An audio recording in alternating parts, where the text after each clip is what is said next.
There's no way. There's no reason. Because the person I want must be there. Because he's a uniting factor to everybody. Everybody. You can see even today.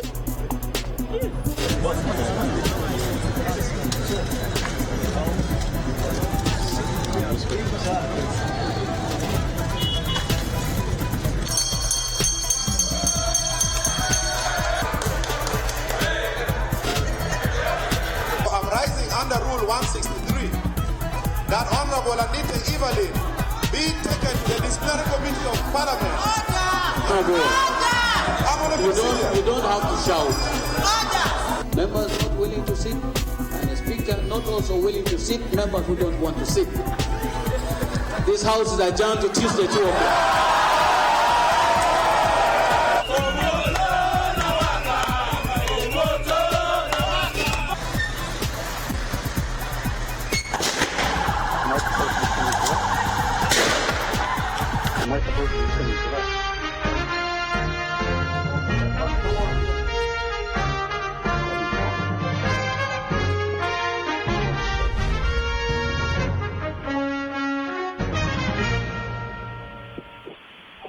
Good evening, Uganda. The images you've just seen are of what happened today in Kampala. Parliament remains besieged by the army in scenes reminiscent of the 1966 crisis when President Obote abrogated the constitution.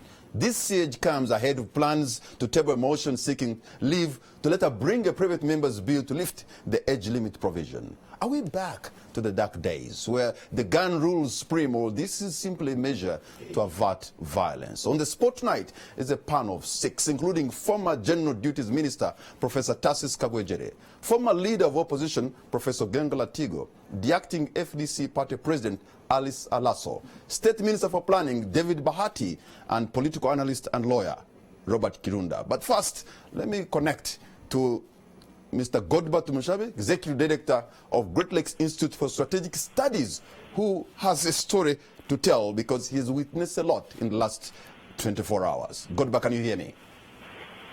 Yes, I can hear you, Patrick. Good evening, sir. If you can, what has it been like for you in the last 24 hours, Godba?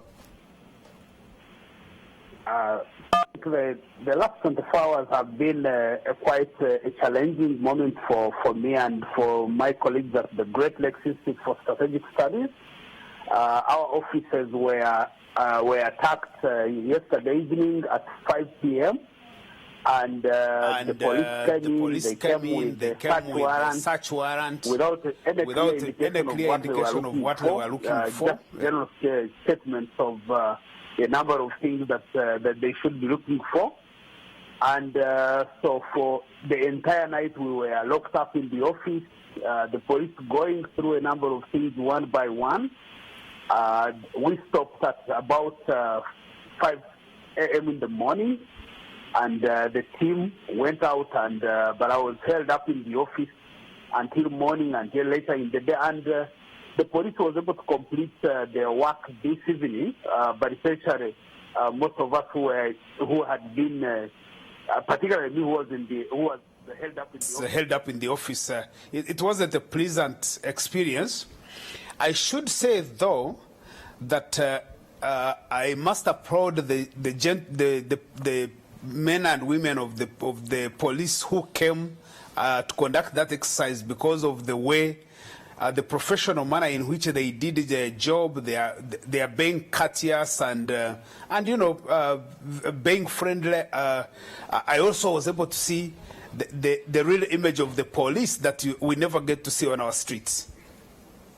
Okay, were they really accurate on what exactly they are looking for, and did they have a search warrant? You are a lawyer. How they approached you, was that in a way legal?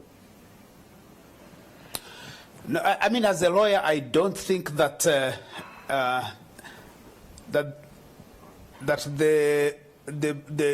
magistrate would issue a warrant that was as broad as it was. There was a case reference, but there was no offense stated.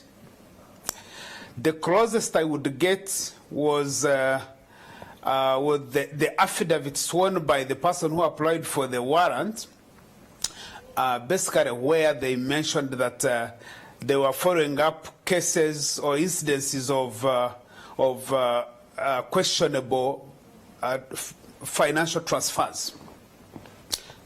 And I should add that as an organization and as an individual, I think we try to do our work in the most professional and legally possible way. And all our transactions are done through the banking system. And even the statement that I saw Mr. Opondo put out that some of our organizations have received monies of that nature, every time we get money into our account, the banks ask for the project that we are going to implement. They also ask for the funding agreement. So the government knows the kind of monies that we receive to do our work, and I don't think that there is anything that would cause the kind of panic or anxiety that is reflected in what the government did. Okay, just a very quick one, and the last one I want to ask. I understand you have been having some kind of talks geared at having a national dialogue, and they include the Prime Minister of Uganda, the Right Honorable Dr. Ruhakana Rugunda. At what level is that process? Yeah, as an organization, we facilitate the national dialogue process. We've been basically providing intellectual and organizational support for the Interreligious Council of Uganda, the Elders Forum, and a number of other Ugandan organizations who are the conveners of the dialogue. So you are giving money to some groups in Uganda, aren't you? Can you say that again? You are providing money to some civil society organization, including the Interreligious Council of Uganda, you as GLIS. No, we don't provide money to anybody. The money that we have received to support the national dialogue is to organize meetings that we convene, is to facilitate higher venue, pay for meals for the meetings, and of course all that is documented because that's how organizations operate.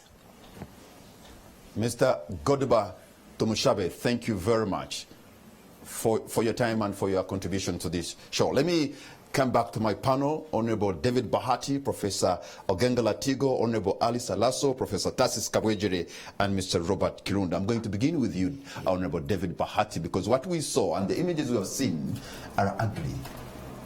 For a country that is called the Pearl of Africa, for a country with a tumultuous past, you are Minister of Planning. What's this your plan? Well, let me begin from where I've been most of the day, which is Parliament. We want to really condemn what happened in Parliament. The behavior of some of our colleagues on the floor of the House was not honorable. I also want to thank the members of the NRM side who remained calm, and also to appeal for respect for one another as we debate these important issues of our nation. Some of these actions of the police, deployments of the police and others, actually out of the provocations that members of Parliament have made before. You recall 2 weeks ago, some members said the House was going to become a gym. Members of Parliament have been sent messages saying you have chosen a path of bloodshed. We shall wipe your homes. We shall wipe your families. And some of these statements can be of great concern to security, to the security organs of the country, and they come in for deployment to protect and provide security to the people of Uganda. And that's, I think, what happened at Parliament.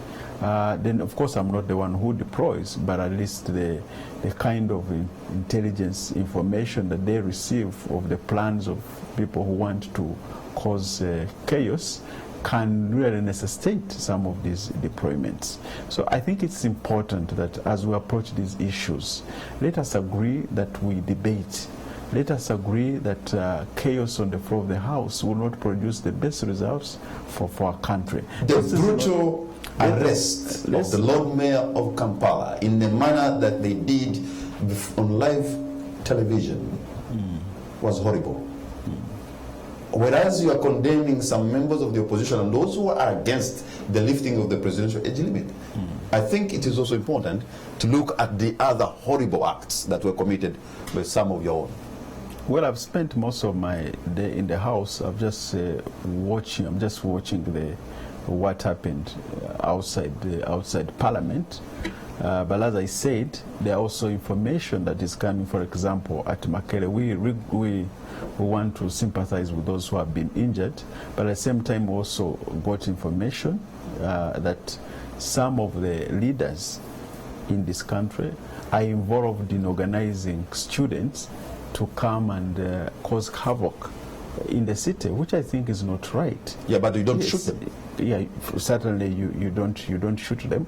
But but why did they shoot them? But I think we need to go to the source of this. The source of this is that if a debate is in the House, let's debate using our minds, using our voices, rather than just. Let me turn to your neighbor, very close to you there, Professor Maurice Ogenga Latigo, former leader of opposition, and you are in this Parliament. You have seen all this unfold.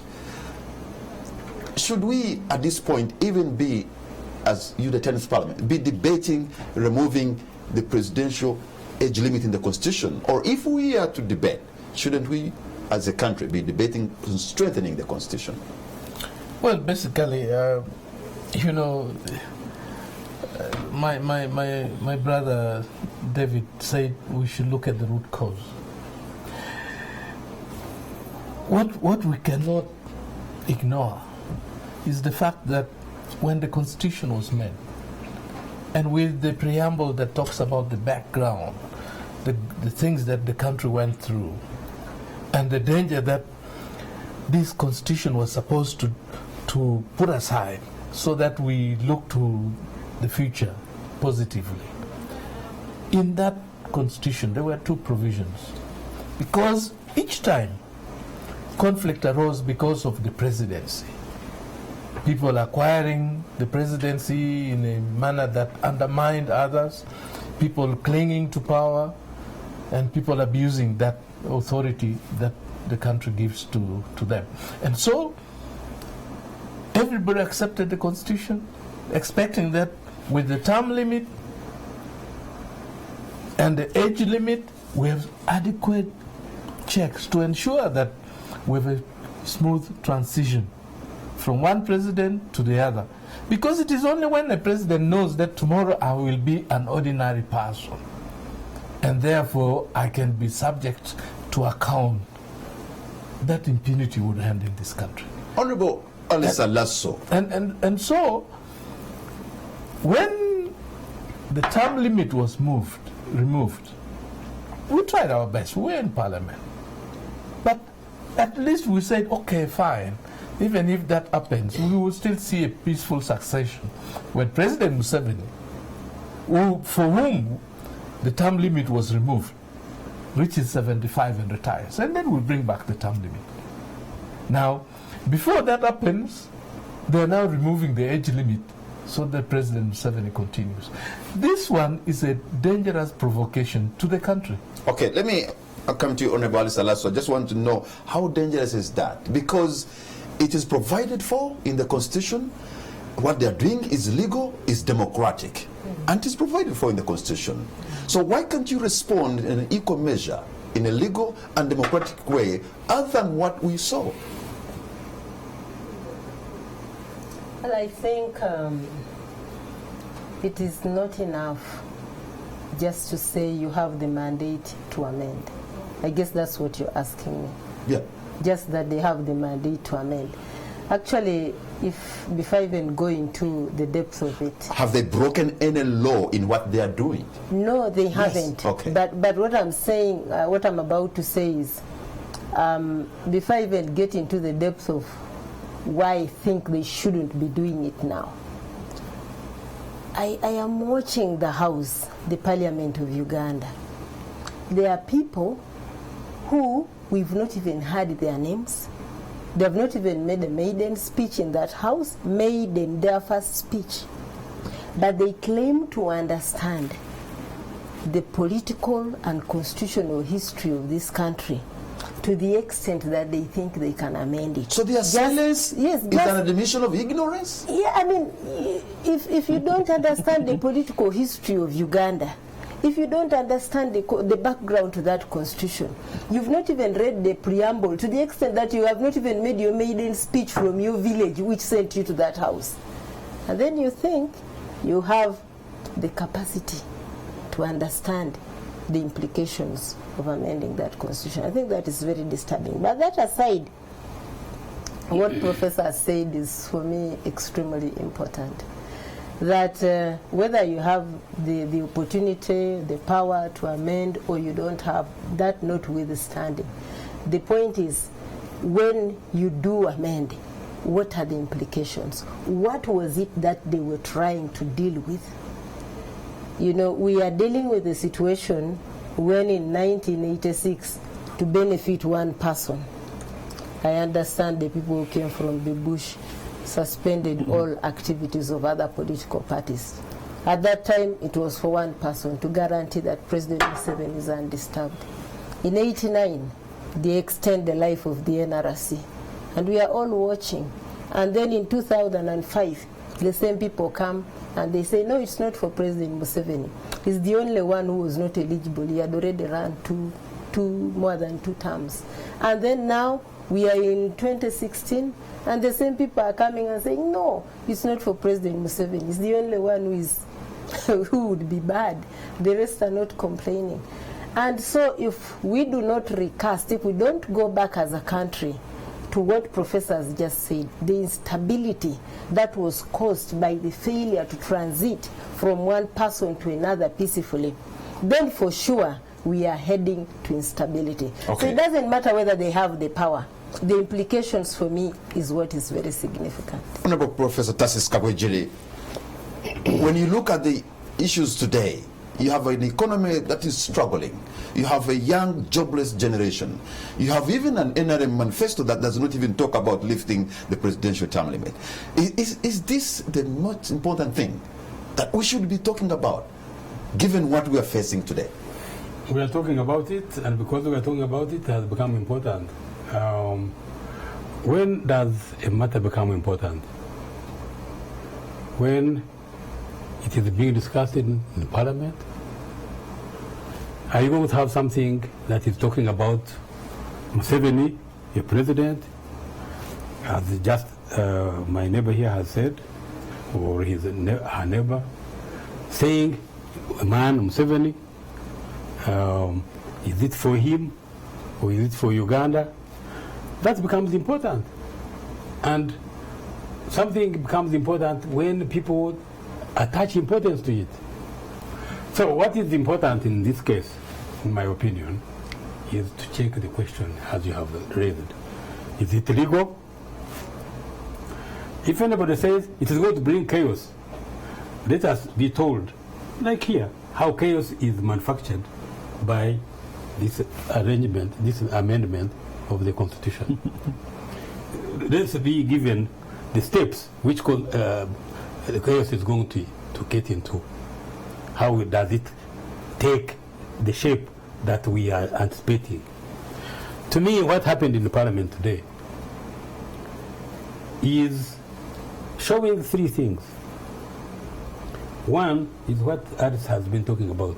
People who are in there who have been around just for 1 year or so, but probably they don't know even how the Parliament is supposed to work. Because that kind of mob type can't make laws. And certainly is not reflective, a good reflection on particular individuals who cause that kind of mobism. Secondly, that people are focusing on an individual.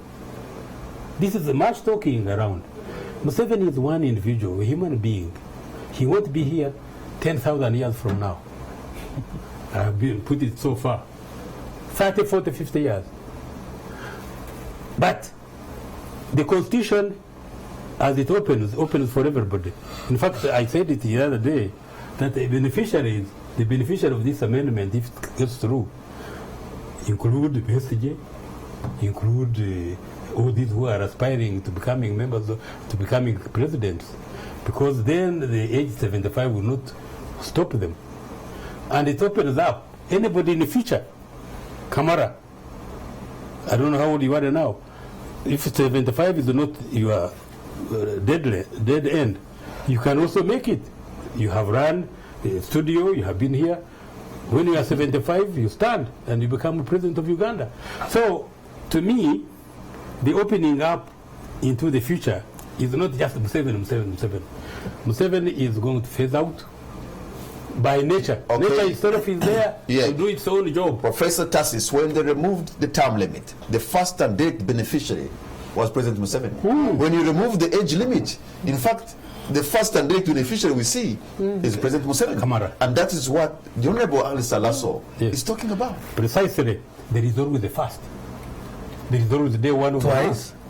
Thrice. Okay, let me turn to Mr. Robert Kirunda here. Gifts. Professor Tassis. Let me turn to Mr. Robert Kirunda. We have seen the different political divide. Are they making a mistake? They making this debate look like a partisan debate. Yet, for me, I think this is even beyond the party politics. How should they handle it? Well, the dispensation in which we find ourselves is a multi-party one. So naturally, a debate is going to take that color or tenor. For me, there are two fundamental flaws in the argument that Professor Kabwejere makes, and these are the following. Number one, that just because it is lawful, it is necessary.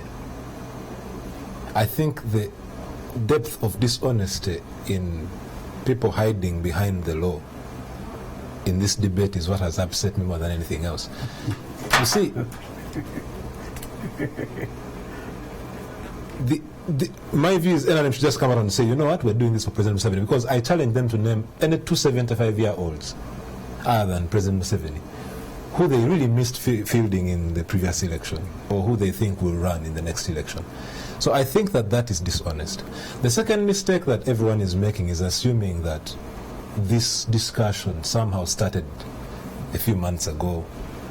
Honorable Alaso pointed to how systematic the dismantling of the system has been, or the thought process, at least, that some of us had perceived, and the basic structure of the Constitution as we were taught in the years that it was formed. I don't think that anyone expects that if things continue on this path, we will still have that Constitution in the nature in which it is, or anything that is left of what was originally the 95 Constitution 10, 20 years from now.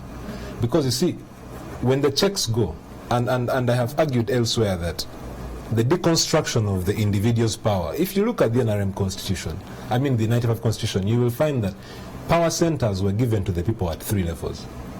The first level was Article 1, which said people can make decisions, and those decisions, they can do that either directly or through their elected representatives. Today, wherever we were in Uganda, we're hearing about MPs being blocked from going to the House, or then they've been let in, then now this one is under investigation, that one is arrested. Article 1, as I understand it, or as I first read it, is not what it really is. I think that debate is settled. The second power center that you had was that judicial power would be exercised within the norms and aspirations of the people of Uganda. I don't know that any one of us here can sit and say that they honestly are extremely proud of Uganda's courts and they function the way they were envisioned to do. Maybe I live in a different part of the country, but certainly there are issues there. Do the courts work? Sometimes yes, sometimes no. I think there's room for improvement. The third area that you had in terms of people power was property rights. Those have been the subject of a contentious discussion. You then come to one of the most volatile issues that we have seen in a long time, which is the age limit. So I think that when you take this issue out of the broader context of what's happening in the governance of this country, then you trivialize, or as others would say, bastardize the debate.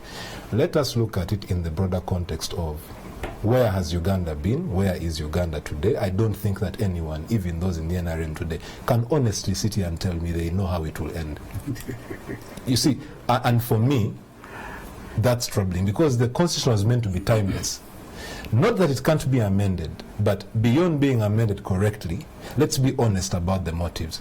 I would like Professor Kabojere or Honorable Bahati to just name for me 2 75-year-olds. They can name Professor Nsibambi, for instance, whom they really felt they should have fielded in the previous election. You see, that's why when you start to tinker with untested provisions, we have to ask, what's the motive?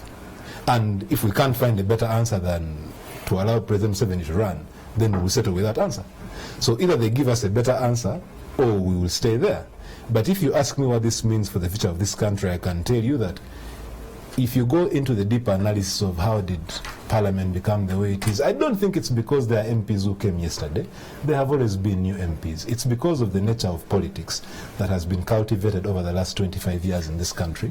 And I don't think that that is accidental either. Okay, let me get back to you. Can I, before you come? Yes, very quickly. Yeah, he used the word dishonest. I want him to measure the dishonesty in Kabojere in what I'm saying. Because, and then you can tell me your honesty and compare these two.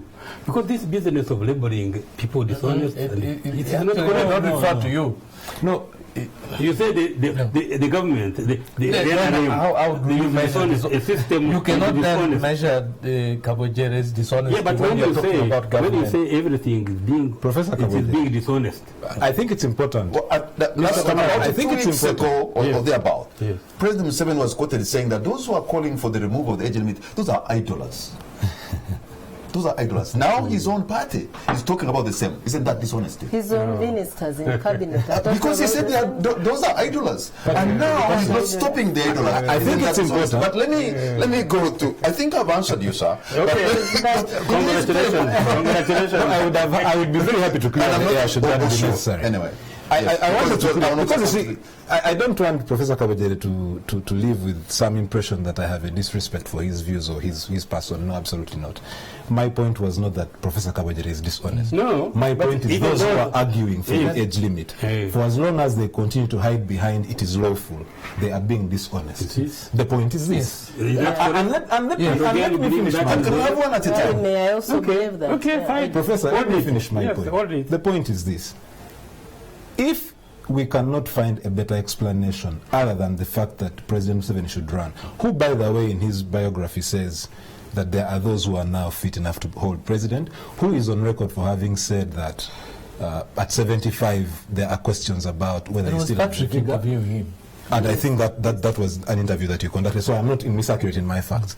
Who, by the way, has called people idlers for debating the age limit, and then he has a cabinet that goes to address a press conference to defend the age limit. And then I have listened, I have tried the best I can to listen to those who are advocating for the age limit. I cannot hear any other point of discussion other than that it is lawful. The Constitution allows it. No one is saying it doesn't allow it. In fact, my view is, because it allows it, just to be honest and say that we want President Museveni to run again. The Honorable Biriga, I will give him credit for that. He has said no one else in this country. Yes. And you know what? I think that I respect his view. Yes. I respect that view. Yes. The problem is when you tell us, no, what's the argument on the other side, and we can't hear any other argument and the law allows it. The law allows a million things. Okay, are they necessary? Honorable David Bahati, when the chief executive of the country says those who are talking about this removal of age limit are just idlers, and now the cabinet is talking about the same, what does that imply? The president said, those who are provoking us, when we decide to respond, we will respond, and then NRM people are responding. You're responding to what? We're responding to those who provoked us in the first place. But the most important thing here... Did you listen to what I asked? The most important, yes, I listened to what you asked here. The most important thing here is to understand the arguments for and against. And I think that's what you are saying. One of the things we're talking about is power, Article 1 of the Constitution, which actually gives the right to the people of Uganda to determine the destiny of this country. We also have elections. Every 5 years a transition happens. Every 5 years, whether you are 75, whether you are below 35, you go to the people to decide who will choose you, rather who will lead them. Now, the lawyer is asking, he says, I've not heard any other argument apart from saying a member has a right. There are quite a number of arguments that we are saying. The member has advanced a number of arguments. One of them, for example, look at the age of 35 years. Why should a person who is below 35 years not run a district, when actually a member of parliament who is 28 years can come to the house and run a ministry as a minister? Why should we have that situation? What would happen if you don't have an age limit to a speaker of the house, and yet in the event of the speaker, or rather of the vice president, the president and vice president, the speaker becomes a president? What happens to that? Demographics, things have changed. Over in 1995, when we were making this constitution, probably the youth of this country were just 20%.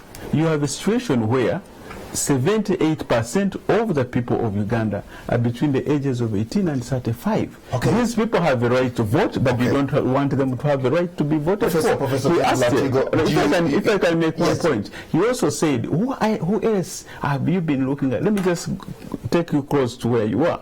Look at the Chief Justice. He's going to be retiring next year. Yes. He's been a member of parliament. He's been an attorney general. He's been a Chief Justice. Really. But country after next year, can't he run for the country, for the president of the country?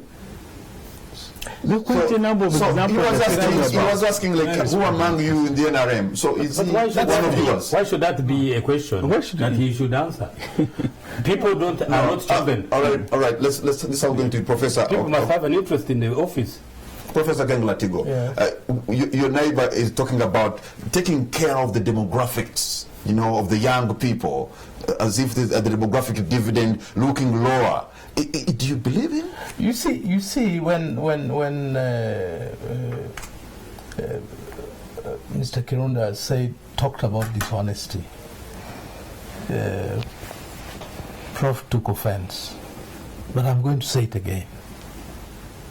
You see, when you say, for example, if the president dies or vacates office, then the vice president is over 75. The Constitution says you cannot stand. It doesn't stop you from inheriting an office. But what amazes me, and I watched Godfrey Kiwanda, Anita, and a whole lot, all young people. For young people to tell this country that they don't desire to be something. No, and fight for elders. No, that's what they're saying. It is dishonesty. Fight for elders? Yeah. You want to kill your yes. No. What was What you're saying is shot at Makerere. No. So you're not fighting for them. No. You're shooting at them. No. The point I'm making is this. Let them tell me.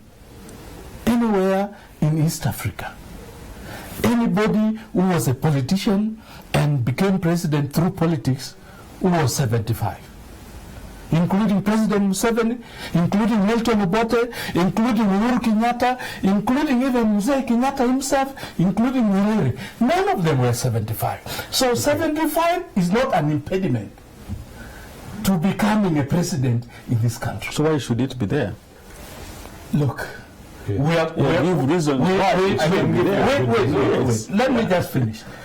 We have appendix in each one of us. Just because it is redundant, you don't go for operation until it is a problem. Some people are doing it in America for some time. So please, let us be. And secondly, if it is so important, why do you push? Even you go to a caucus, ministers are there, and you push a private member to bring that constitutional amendment. Why do you, as a government, if you are really thinking that this is important to this country, why don't you bring? Why don't you, moderator? Okay, yes. Honorable, but you see, Honorable Ogenga Latigo is a member of a party. There is another party which has its method of doing things. You may not agree with those, but the fact that we choose a private member. Oh, then it is a party thing. It's not a national issue. Now, for me, I opposed age 75 when I was a member of CA. That is not. I'm on record, and I argued, Morris, I argued that age 75, there's nothing. The chronology of 75 has nothing to do with the quality of a person. And there is no evidence now medically to say that when you are 75, you become incapacitated, you can't run a country. That's not what your chairman thinks. No. Or that's not what he says. Yes, but you see, Kamara, our moderator, if anybody checks what you have said in your life, and you have been saying the same thing, and when conditions change, you still say the same thing, people will think you are a fool. There is a difference between Uganda of 86 today and the Uganda we have now. We are talking of this young generation. We are talking of this program, this television program here. In 86, did you have it? We are now talking, people are talking freely, they are walking the streets, and so on. We can complain about the method of handling them. We are going to be writing a new constitution. No, wait a minute. Wait a minute. We are not writing a constitution every year. But as a member of the Constituent Assembly, we had a constitution in 1995. There had not been a constitution arrived at like that before in the history of Uganda. Now we can talk of amending it. We can talk of, just as I will make, a point will come, and I will make very quickly, and then I'll go to take a break. When we will amend land belongs to the people. That one will also one day be amended. Professor, he talks about good thing is he participated in the constitution making process, 95. Yes. Their preamble talks about our history. Yes. And they put those checks there to address the possibility of reoccurrence of such situations. I want to ask you, do you think at that time you people were crazy and now your heads are okay? Were you madmen making the constitution at that time? I can tell you 22 years ago, I wasn't the age I am. If I am foolish now, perhaps I have acquired it over this time. But let me also tell you that amending that constitution does not make me foolish, or does it not make me mad? And I think, Okay. I have requested a bit to respond, and I want to respond to two things. Number one, Professor Kabajiri tells us that there is nothing magical about 75. I have a very simple response to that point, and this is the response. So far as I know Uganda's history, and I am the youngest here, I recognize that. The most experienced president we've had in terms of longevity in power is President Yoweri Museveni. He has said, not more than 3 years ago, he has said there is something about 75, the vigor is gone. The most experienced person on the job tells you that at 75 you won't have the vigor you require to run a country. Was he right? Let me just he was right? Point. Prof, from experience, it would be nice. If he was right then, now we can change his right. And he right now. It would be nice if you pay us the courtesy of listening to us the way we're listening to you. That would only be fair. Otherwise, the debate doesn't make sense. I am happy to go ahead. The point is this. If the man in charge of the job says, at 75, I think, and he has had 30 years of experience, I would believe him over you who was speculating 22 years ago. No. I really would. Because I think that he's qualified to make that statement. No. Now, coming back to Honorable Bahati's point about 35 versus 75, but Justice Pat Karewe is going to retire the Chief Justice, I would like to say two things. Number one, I am very glad I can go on record now and say I stood in a ULS EGM and opposed Justice Odoki's intended extension of the contract. Why did we do that? You cannot say you are building institutions by saying that people should be able to recycle the same manpower. When will others grow? The other point is this. But you see, no, let me finish my point. I listened to you. I think it's only fair. The other point is this. If the issue is age up or down, remove age limits on all positions of government. Let someone who is 18 years old be fit to be a Chief Justice if you think that is fair. Because you see, at the end of the day, when you say let someone have 25 years on the roll or in a judicial office to hold that office, that is not a pointless issue. It's not the same thing as running a district where there are technical staff. No. At the same time, if you, and in my view that should come in a much broader amendment, because we've talked about electoral reforms, we've talked about other equally pressing constitutional issues. Why not just bring a comprehensive bill and amend the entire constitution rather than wearing out the population? Today it is let me just finish my statement. I'm winding up actually. Let us we can listen to you the whole evening. Let us do a comprehensive, if you don't keep cutting in, that's what happens. If we don't do a comprehensive reform, then ultimately at the end of the day, the policy agenda is going to get completely lost. And the result, I can tell you as a constitutional law scholar, is this: no one will be able to recognize the document you'll end up with as a constitution. We're going to take a break, and I'm going to come back to you, Honorable Alisa Lasso, because I want to know, in most cases when the NRM wants to do something in Parliament, they actually get it. Is this time around, once again, is President Museveni or the NRM, because the President has not talked about it, are they stoppable? We'll be right back.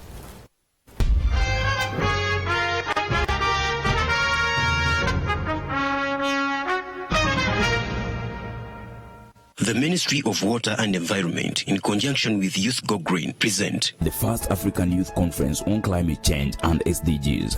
The conference will take place from 28th to 30th of September 2017 at the Kampala Serena Hotel by invite only. Invitations to nominate youth who have excelled from climate change and climate change smart agriculture is ongoing under the Presidential Environmental Youth Awards scheduled for 30th September 2017. The conference will be crowned by an SDG run on 1st October 2017 at Kololo Ceremonial Grounds under the theme Leaving No One Behind. The United Nations SDGs run will be flagged off by the President and the Uganda UN Resident Coordinator. To participate, institutions pay 1 million for 20 people, adults 20,000, students 5,000, and children for free. For details, call 0392-963-353. The proceeds will go towards the establishment of fruit gardens in schools.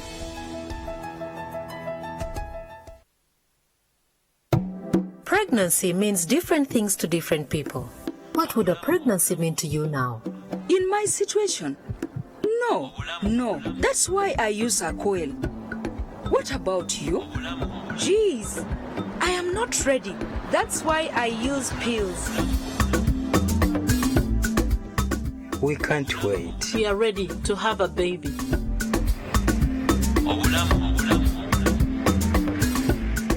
Man, I can't feed another child, so I support my wife to use implants.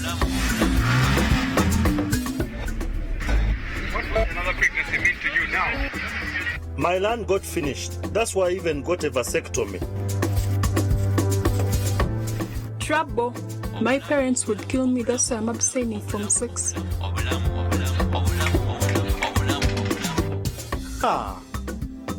I cannot even afford airtime, so I use condoms. To prevent unplanned pregnancy, visit a health center to find an option that works for you.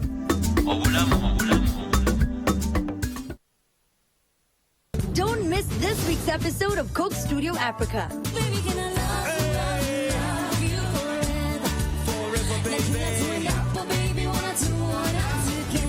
Coke Studio Africa.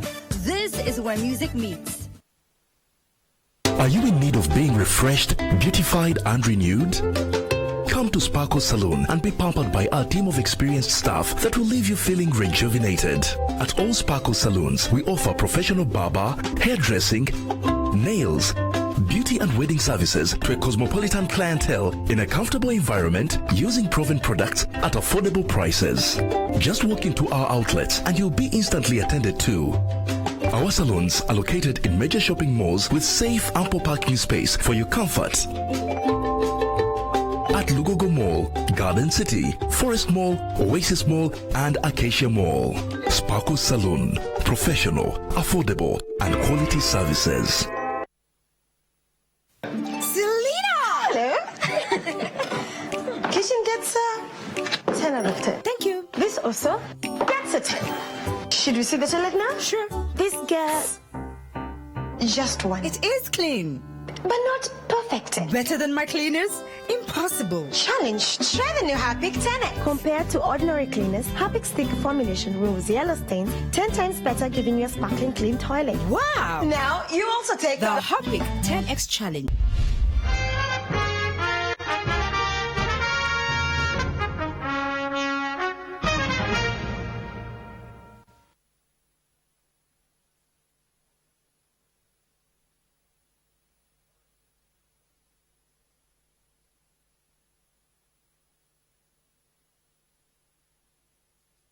We are back on air. Let me maybe remind you, refresh your mind, Honorable Bahati. The investment minister, State Minister for Investment, the Honorable Evelyn Anite, warned that those who are agitating to lift the age limit have the backing of the army.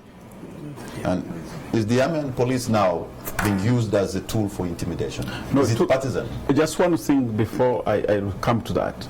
I just wanted to respond, really to look at these issues of rigidities. Look at the situation. We are now saying, the Constitution says, beyond 75, you can't run for presidency. But you have a situation where if you are 74 and a half, you can run for president, and if you are elected, you move on and you come into the 78, 79 years. So there was no logic, and I'm glad that Professor Kabwejere was here. There was no logic in science, logic in politics, logic in anything that would put the term limit of 75. It has become politically irrelevant. Coming to the context in which that's what I need to respond to. Coming to the context of pause there and then she respond. Yes, you can continue. because the argument that Honorable Bahati is advancing is to the effect that we can have a society that is being managed without any forms of checks and balances. Their checks whatsoever. are there. No, just hold on. Elections. You are here saying elections. You know what type of elections you conduct in this country. But you're here saying now we go without them. Professor Tarsis, can't we just be speaking one at a time? Yeah, and you know, we the teachers, I am also a teacher, except they are big teachers. We are supposed to listen. So, but sorry, my dear. But the argument I'm making is, if you say you don't want term limits because they are discriminatory, then you need to remove the qualifications so that everybody, whether you know how to read or write, walk into that parliament. You need to remove every other thing that says you need this experience to be this. Remove them, and you can end up with a society that is absolutely chaotic. I think David and the team, this application of dishonesty is extremely true about these things you're talking about. You're being very dishonest. There is no society that can be managed without those checks and balances. We'll end up with disorder. The other thing that I find also dishonest about what David is doing tonight is how he chooses, your very first question, how he chooses to respond. You asked him about what was going on outside, all over this country today. Things happened in Lira, things happened in Buikwe, things happened in Mukono, things happened everywhere. And then he chooses to go for members of parliament inside the house, which was just a symptom of a bigger issue. And I want to put it to David, that what you saw in parliament and what has happened in this country tells you that this issue is not about members of parliament. I hope you keep that in your minds. It's not about members of parliament. So while you want to address yourself to these members of parliament and say they should stop shouting, they should stop doing what, and you even dare say the only ones who are shouting were from the opposition. Even your own colleague, Honorable Anita Evelyn, was all over the place. That's what you wanted to fight with Obama. Yes, all of them were shouting. And it was a shouting match. Well, I think that was... But what I'm saying, hold on, Professor Kabwejere, what I am saying here is that process you people are dealing with in that house is not about the few of you. You can even have the whole 287 of you, plus bonuses from the army or whatever. You can pass it the way you want, but the country has serious interests in this matter. That is why those people you are calling children in Makerere, they are not children. Those are people above 18 who you say can rule this country. With one breath, you say they can rule this country. They should contest. With the other breath, you say they are children, somebody is mobilizing them, they have no brains. You know. No, please, no one has said that anybody from Makerere has no brains. And also, I think it's also dishonest on your side, Alice, to not to make arguments rather than to go in for blackmail. Just make an argument that this is not right. Put a proposal, and the people of Uganda should weigh between the two proposals. You are in for this, you are against this for some reasons, and the reasons we have advanced. You are talking about checks. Surely, Article 1 of the Constitution gives power to the people. The power belongs to the people. people choose their leaders every 5 years, whether you're above 75, whether you're below 75. They will choose you. That You will be article tested. is And not Alice, ready, quote, away. Alice, you know elections. You have gone into elections. You have gone into elections. Who shall exercise? No, you have gone into elections. No, who shall You have exercise their power in accordance with? That's what that article says. You don't just read it and stop in the middle and say power belongs to the people, and then you say go for elections. No, it's not all about. So do we have elections every 5 years? Useless elections, you know. When you win, they are useful. When you don't win, they are useless. When you win, you are useful. When you are not used, yes. The context in which I think Anita made the comments, and she has responded to it, the context in which she made this comment was to reaction when members of the parliament, some members of parliament from the opposition, held a press conference and said, we are coming for you. We are going to have chaos in the house. It's actually going to be a gym. And she said, we have the security as a nation to protect all of us. That's what she said. That's what she meant, and she has made that clear. Honorable Hati, even if that was not enough, even if the government has a constitutional power to use the organs of the state. This is, and a legitimate government has a right to use the organs of the state. The police, the army, and so on. Professor Justice Kabuje, let me refresh your mind. I was just finishing up this which I got somewhere, that in the regime of Dr. Milton Obote, that actually you are forcefully shaved by the soldiers of that regime.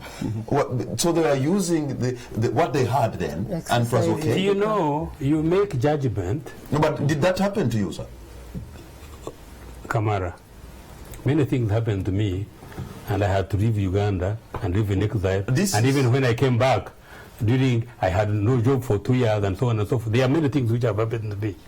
But the issue of evaluating the performance of governments is very much within history. We are now here talking about institutions of state, for example, that were violating your right. Yes, but you see, and I think Kabwe is not going to say when the police use violence illegitimately, that I would say they are right.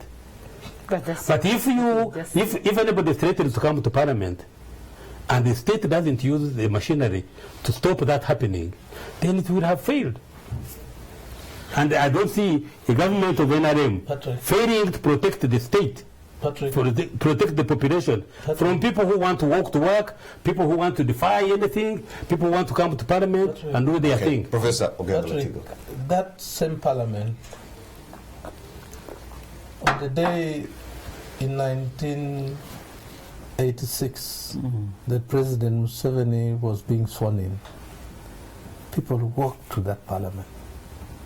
They filled the whole of that parliament. Now, in 2017, even MPs cannot enter that parliament. You know terrorists? Let me finish. That just tells you how far we have gone. It is even worse. Members of parliament. Excuse me. It is even worse that we are even in this debate. That we adults are debating whether 75 years should be removed from the constitution. We Ugandans, it's just amazing for me. We put them there. It's just amazing for me. It's just amazing for me that we are here debating whether the age of 75 should be there or should not be, and we still think that we're useful to this country. You are a biologist. Just one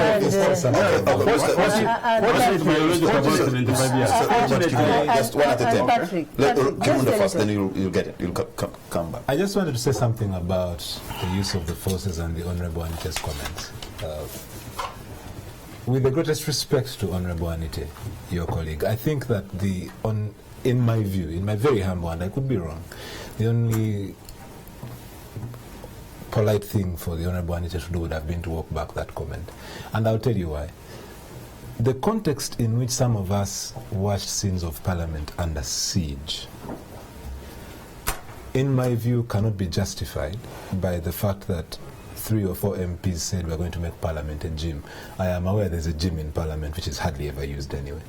Well, we use it anyway. You know, but when you see what happened at Parliament today, when you see soldiers outside Parliament, and I drove through town this afternoon, the Nakumatt roundabout was deserted. The masses are now fleeing the city at the sight of the army. Those of us who spent some time in exile and returned to a Uganda that was beaming with hope, you cannot help but relive the horrors of those days. You just can't. And so for me, the idea that the government can use any forces to suppress, I don't think you need a battalion to suppress 4 MPs. I really don't. Now, I do understand and respect the fact that MPs must be orderly, and I condemn in the strongest terms the use of inappropriate language as much as I do the heckling and things like that. I think that it's all just terribly embarrassing. But at the same time, think about it from the perspective of me, who is just hustling my way through life, and I need to get through the city and the inconvenience. The traffic this morning was a mayhem. Why? Because 3 MPs said they were going to go to the town parliamentary regime, which I think is actually physically impossible. But you see, the point is this. The point is this. The honourable Bahati. The point is this. When you look at the deployment, I really would like you to do me a favour. When you get home, take a look at the footage of deployment at Parliament today and tell me that in your heart of hearts you are proud of looking at Parliament under siege in a government where institutions are functioning as they should. Yeah, but you see, let's friends, and all Ugandans who are watching us, let us not undermine the power of the tongue. Let's not undermine the power of the social media. Simple words have brought down governments. See what happens in those countries? Created revolution because somebody posts something. If somebody can say you have chosen a path of bloodshed, why don't you deploy in Entebbe where women are dying every day? We don't. Why it's a fair comment. I mean, if women are watching you, and you know that as well should that be. crime in Entebbe is not deployable. It's not a question of deploying soldiers and running around. So do you know that today, when you tell me Kamara, armed men just Kamara, went into a shop on Crown House just a second with guns and stole can justify with all this deployment in the city. Listen.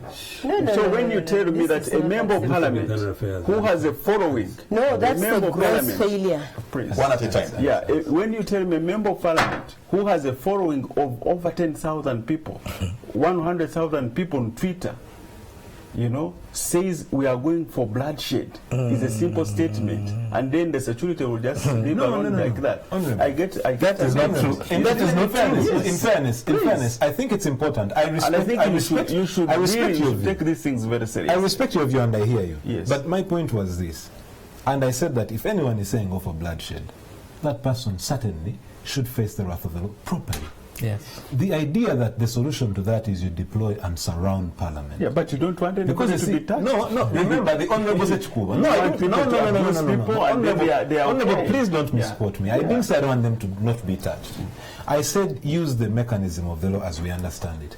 The Honourable Sechikuba's constituents are kilometers away. Stop them on their way from You see, in other words, in my view, if I look at what happened at Parliament today, just outside Parliament, and I think about the Uganda that I have grown up in, I have cause to worry. Yes, and yet my only concern, I think he should worry, and yet because he's ignorant of what it means to run a state. Professor, a man with an experience is never at the mercy of a man with an argument.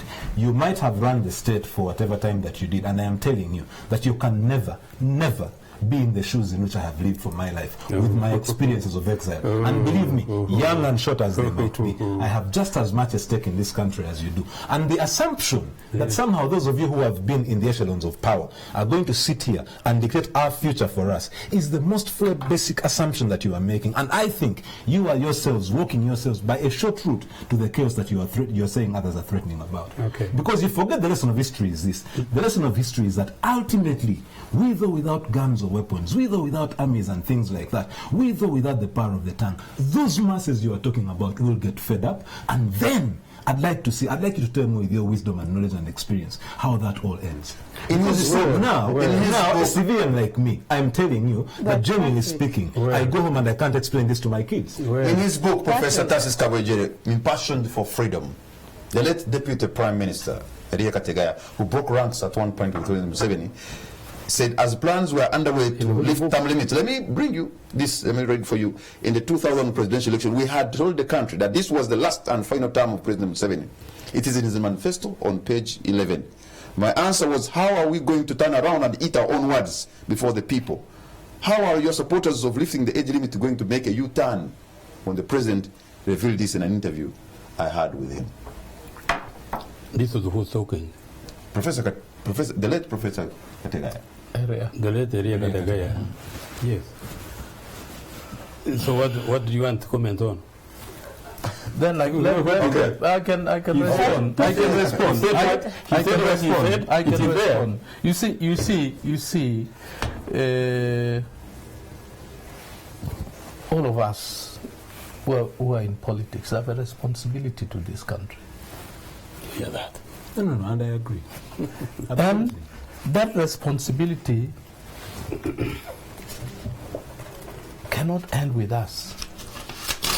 We do our part, and we make sure that those who are going to come have clarity as to what they should do to further what we have done. We don't do it this way. We don't do it with arguments that have no basis. The age limit, okay, it is harmless. If it remains in that constitution, how is this country going to be offended?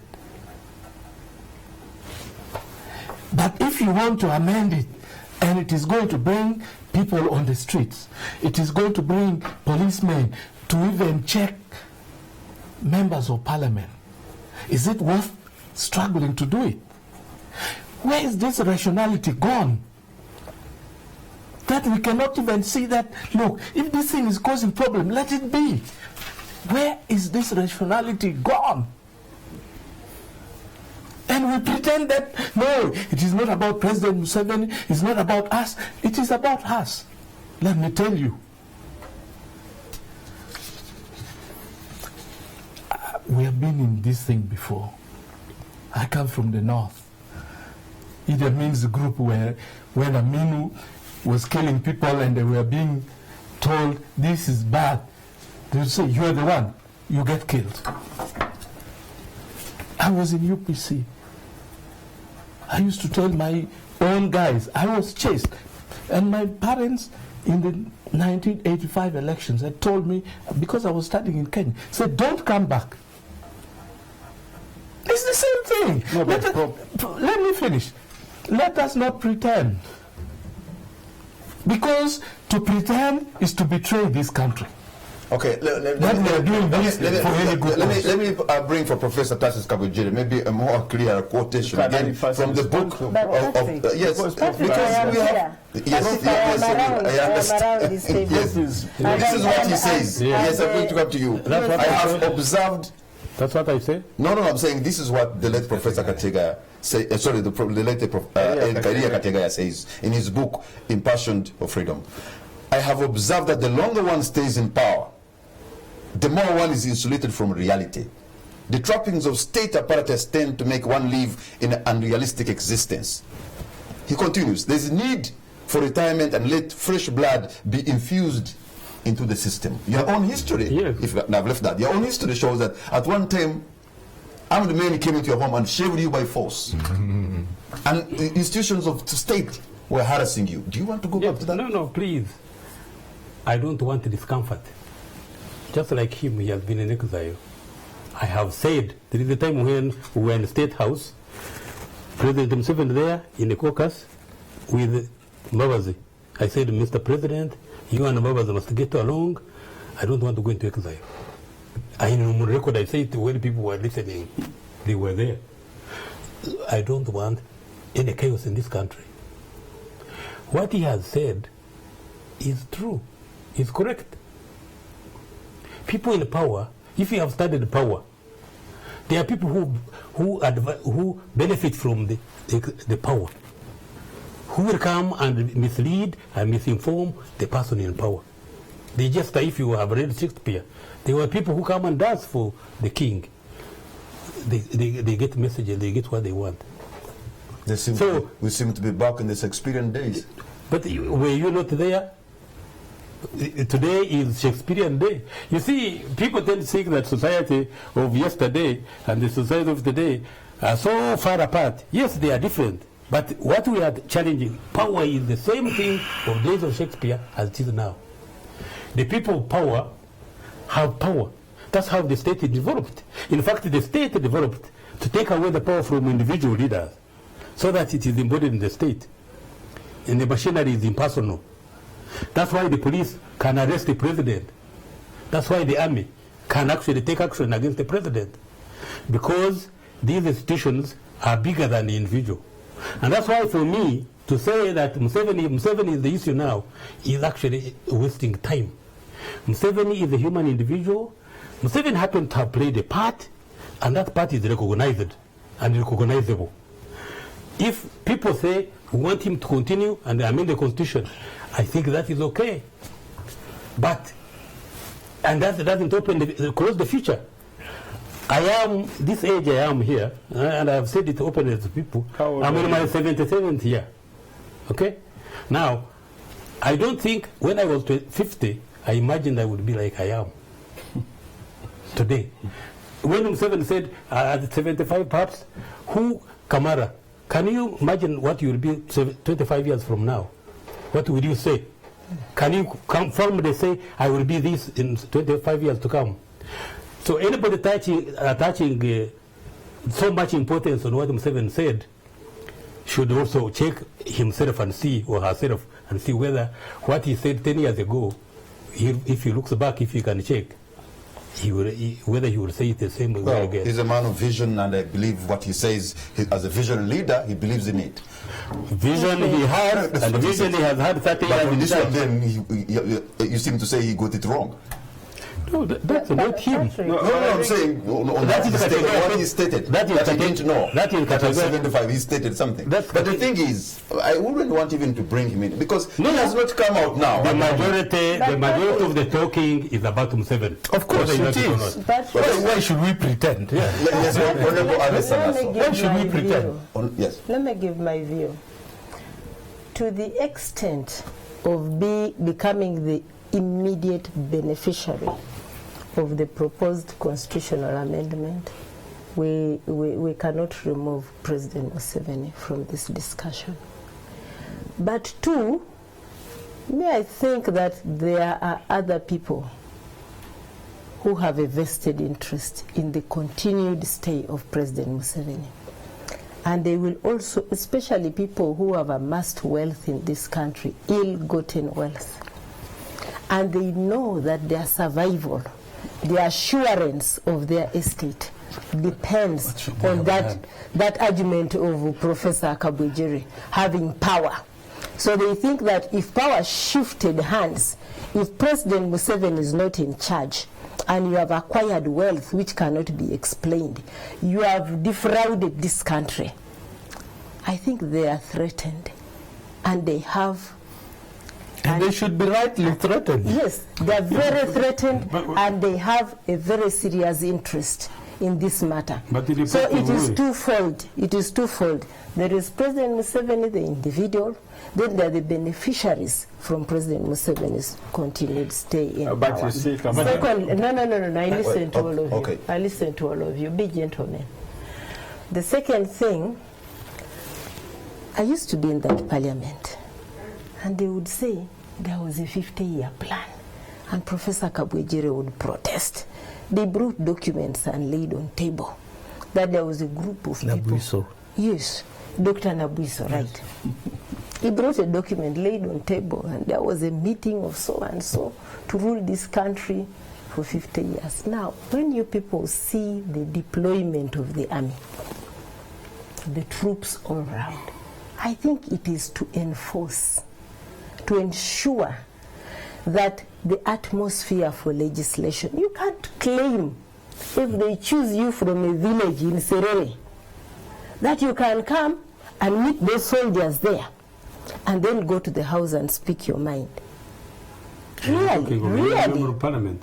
Whether new or whatever, that atmosphere of besieging Parliament is not conducive for legislation. It is actually telling people. But can you talk about the cause of this? It is actually telling people what is the cause, David. I have told you. For tampering with the supreme law of the land. But you see, talk about people provoking people, people threatening people, you see, and then you want... And that is your response. David, but this is what I've witnessed. This is what I have seen. We should not... I have seen in Arua. We should not... Okay, let me put it like this. I've seen in Arua two groups. Yes. When members of the opposition want to protest against lifting of the presidential age limit in the constitution, the police comes in and stops them violently. And they are when members of the NRM do the same, they are escorted. No, but haven't you seen... Happily escorted. Haven't you seen Toji Kwatako group protesting in Bali, protesting Masaka, protesting all these things? Oh. And they were all arrested. Before. People are in Haven't you seen it today? The Lord Mayor was arrested. On the screens. The worst joke was some people purportedly demonstrating in support of those who wanted to remove the age limit being arrested, and then the guys go on the police truck and they're laughing with the police on the same truck. I think this is dishonesty, perhaps. Dishonesty. Yeah. But I didn't say that. I think we should not divert from what we're talking about. What we're talking about is a motion moved by Honorable Majesi. There's no motion. There's no motion. But There's no motion. There's no motion. He has given notice. But there's no motion. So what we need to do, if you can give me one, there's no motion. Just agree. There's no motion. But let me first respond to the issue well, of if it wasn't there, I don't think that we would be here. On the issue of provocation, if somebody tells you we have the army, and you think this is the Uganda People's Defense Forces, Professor, please listen to me. And it has been made into a saint and a hero, more than she is. With a mandate to protect all of us. So somebody who is inciting the army to take a partisan position is not provocative. Then the one who is saying, I'm just going to flex my muscles in the gym, that one is more provocative. I'm going to help your family. And then you deploy the army for the one who is just going, besides the gym is just one floor down from the plenary hall. Really? Well, I think as I've said before, you need to be serious with this issue of provocation, especially using social media. We have seen chaos in the whole world, in this world, moved because of simple messages of hate speech. Mind your tongue, please. Mind your tongue. It's not as simple as you like. So what if somebody really saying somebody, if somebody sends a message, Kamara, and said, you have chosen a path of bloodshed. You are telling 1 million people. No, David. No, but David,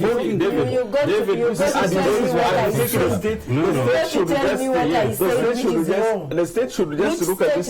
For which statement do you slight me? Which one? But what I know, that people have started talking these things when you came up with an idea of tampering with the constitution. Yes, but it's when you use the word tampering, you also have of amending that. A private member has the right to amend the constitution. And that is what has made people to be very charged. And that's what we are saying. Let us he has the right to propose, not to amend. He can't amend. He can't amend. The right to propose for amendment. Yes, but as we debate this, let's respect one another.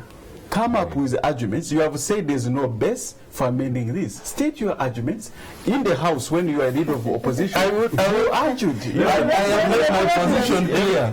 I will not argue about what you cannot argue about. What is there to argue? Okay, that's also an argument. So that's an argument, and we shall wait that way. You know, for me, the problem is my argument is very simple. But I wanted to. If you want to amend it for President Museveni, we say 35 years is enough for Mr. President. Let him go and rest.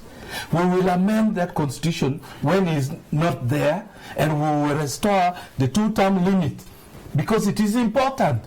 That is your view, yes. And you have the population to mobilize, win members of parliament, and when you appeal to the population, you're inciting violence. No. Kamara, let's do this. This business of urban activities where there is no one in control of what can happen after that must be watched. Secondly, nobody can be in charge of a state, legitimately elected, and preside over chaos. Definitely in this case, no. Thirdly, Onawaraso here was saying people had a program of 15 years. Not 15, I said 50. 50. Don't you have a program of living to 120? Don't you have a program? If it is a program that is your house program, that is okay. But don't accept my opportunity also in that 50 years. Who are these who have sat down and have designed a 50-year program? If they are there, we'll help them. Finally, to say that there are people who have become rich in this period of time. Ill-gotten wealth. How do you convert peace into development? Wow. It is second level. Let me have Robert here. Listen to you. Honorable David, let me have Robert listen to you. Excuse me, can we have one at a time? Now in charge of the country. Professor Tarsis, let's listen to... Even the president said there are more thieves in Uganda, you know? He presides over thieves in this country. Honorable Alice. You know, I just wanted to emphasize perhaps 2 or 3 points. The first point is that I agree with the Honorable Bahati. If an MP goes out there and abuses their bully pulpit, like the Honorable Nsereko Sechku have been summoned, let them be summoned, let them be investigated, and I don't think it is strange that anyone in the House is charged or prosecuted. I saw the Honorable Kabazinguruka being wheeled into Parliament today.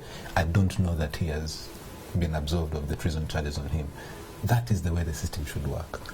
The idea that because an MP said we will wipe someone sent a message that you have quoted repeatedly, we should therefore lay siege on Parliament, for me is the one that I take offense with. I am not saying, and please don't confuse the two, that an MP should go out there and abuse the bully pulpit, because in fact then they become an enemy of the state, and that I don't condone. Absolutely not. But let us respond measure for measure. The moment you deploy forces, what is a civilian like me supposed to think? I want to go and access the plenary, and actually here, the arguments that you will advance on the floor, I am locked out. I want to go and access the offices around. The Ministry of Lands, where as a lawyer I practice quite often, is right next to Parliament. There is no way I am going to risk my personal safety driving past soldiers, walking past soldiers whom I don't trust. Those people have manhandled us in the silence of the night where you are not honorable. Those people have, this country, whether you like it or not, the forces. The truth of the matter is that the police today that you are defending vigorously has been used for private gain in very unfriendly forces. As a lawyer, I can tell you times when even my very own people that I know have been assaulted in the course of their duty. You see, now for us that is the state in which we live. Don't support that. For us ordinary people, that's the state in which we live. We are seeing forces which you see differently as exercising lawful instructions, which we confront every day as being abused. That is where the mismatch is. You see, so the other point is this. The Honorable Kabojere said, how do you convert peace into prosperity? It is certainly not by stealing public resources. No. Absolutely not. So I think that No. Absolutely not. The fair point is this. You think all the rich people are thieves? No, the fair point is this. And I'm not saying every rich person is a thief. I do know that there are those who wake up every morning and they sort of, just like I believe there are genuine people in government who wake up and do their peace, don't mess with anyone's peace, don't steal a coin from the coffers, and they are there. and they do their work, and I believe they deserve the respect and the credit for it. The point is this: if we are going to build a country in which we will all be proud of, then let us allow institutions to work. No one is saying don't table a bill to the floor. Even I didn't say don't table a bill. I said no, just tell us that, you know what, this bill is about this candidate being able to run for so many years. You know what, I would have to respect that position much more than all this Ulabalu. And I can almost guess that. Just a question. Yes. You would respect the bill which says we are moving from Museveni to run until he dies? You know why? You would respect that? I would. Do you know why? Do you know why? Because that's the course of action you've chosen, and should his party support that? You see, when you talk about, let me finish. When you talk about freedoms, those are the freedoms you have created. It cannot be that you say we don't want a bill that says let him rule till he dies, but then create the very environment that catapults that very situation into happening. Because whether you like it or not, that is well. Honorable David. Kamara, Yes, Honorable David. the lawyer, what the lawyer is saying, it's important that we really understand the situation. I'm not in charge of any deployment of any security. But also, what would you think if somebody had information, for example, that people are moving to hurt members or to hurt anybody? This issue of what would you want them to do? Can I answer that? No. I wouldn't take chances. You see, I so immediately the delicate Okay. balance between preventing chaos or damage, and then at the same time deployment to scare people. I don't think that the security really is deployed to scare people. That would be wrong. But if they have information, credible information, that somebody is coming with certain materials to destroy a building or harm some people, would it be bad to have some deployment of some nature? You put it another way. Would it be right to announce? We need to really understand. We watched the proceedings. We watched the proceedings today. The issues we are discussing, the concerns about deployment, were raised by the leader of opposition. And I think she expected that the Right Honorable Prime Minister was going to address those concerns. But David, you were in the House, and you know what the Prime Minister said, that we are here, we are very comfortable. Those are the words of the Right Honorable Prime Minister. But you also know, Honorable Adesso, that Honorable also, let me just complete my point. No, I listened to you until you complete a sentence. Let me just complete my point. So when you address a big issue in such, a simplistic manner, the concerns, for instance, that he has raised, he's talked about the public. What are we thinking out there? What rights of ours are you impeding by such a massive deployment? And then you think, and the Prime Minister simply responds, we are very comfortable here. But really, that is not helpful. Let me say, are very important. Let me say this. Our brother Robert, as a lawyer, had pointed out earlier on how institutions ought to be built. We have a Supreme Court directive that within 2 years, government should bring constitutional amendment to address certain things. And then, other than government taking that responsibility, respecting the institution of the judiciary and the directive that they made, you find a young Minister of Defense, who is a lawyer, standing up to say, we must amend this. As if we don't amend, remove the age limit tomorrow, heaven will fall. Professor likes to talk about that. If we left it there, will heaven fall? No, of course not. So what is this? If we remove it? If you remove it, the way you are removing it, I can guarantee heaven will fall. Heaven will fall.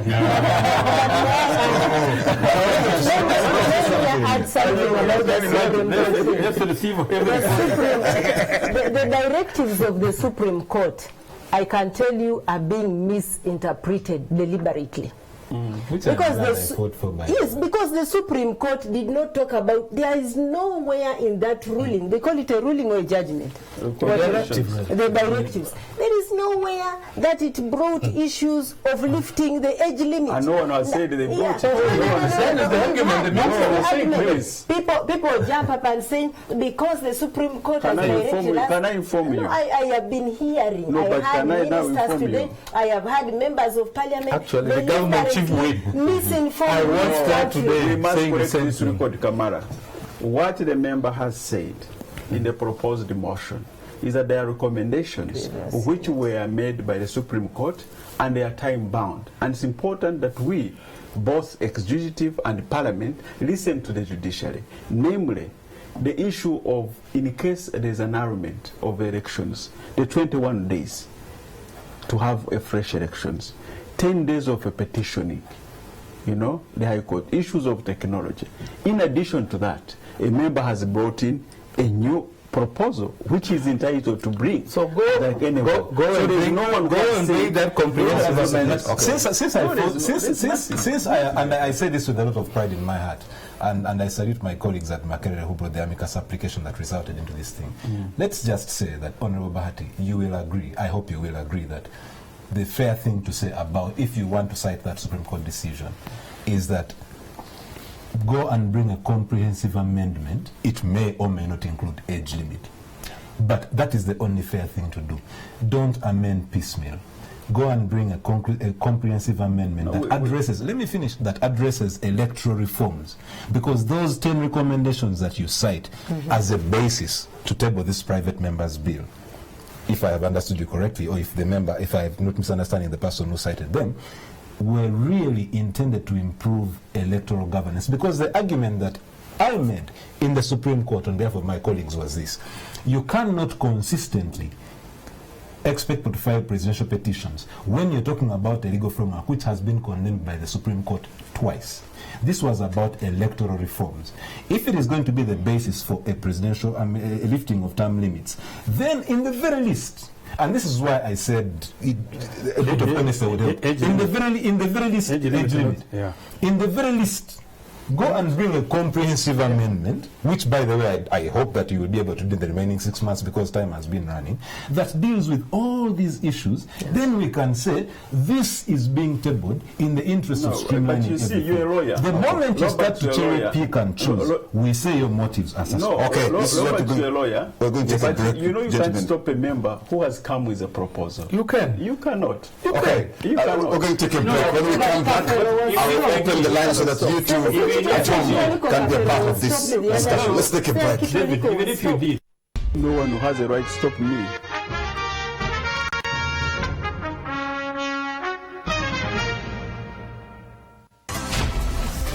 This is a wonderful opportunity, and I know we're taking the money. But we need to look for more creativity. Whenever you have an idea, you need to patent it first.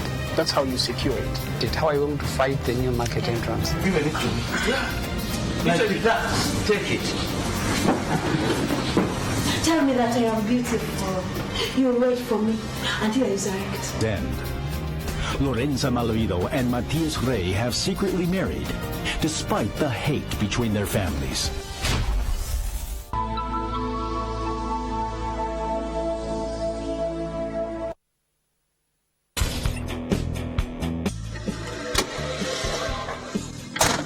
Kaye Samwiri ndi muvuzi wa mmotoka era nga nvuga loole y'amafuta. Naye bwe mba sinnasimbula loole eyo nsooka nenkebera emipiira, nenkebera amazzi, nenkebera oyiro, nenkebera brakes. Bwe nsangako ekimu nga si kitereevu sisimbula, bamala kukitereeza ne ŋŋenda. Nvugako essaawa 4 oba 4 kitundu nina okuddamu okuyimirira. Oba tomanyi essaawa ezo ze mba nvuze eyinza okubaako akazibu keefunye, nenziramu nengicekinga, bw'eba eri bulungi nensimbula neŋŋenda. Nenkubiriza badwayiva bannange ab'emmotoka zino ennene loole babeere beegendereza ku luguudo, nabo bakebere emmotoka zaabwe nga nze bwe nzikebera, obulamu tebugulwa.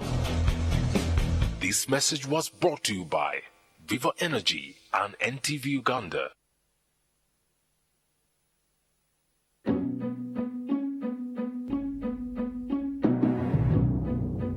In many places around the globe, people cross borders because of fear, oppression, and persecution.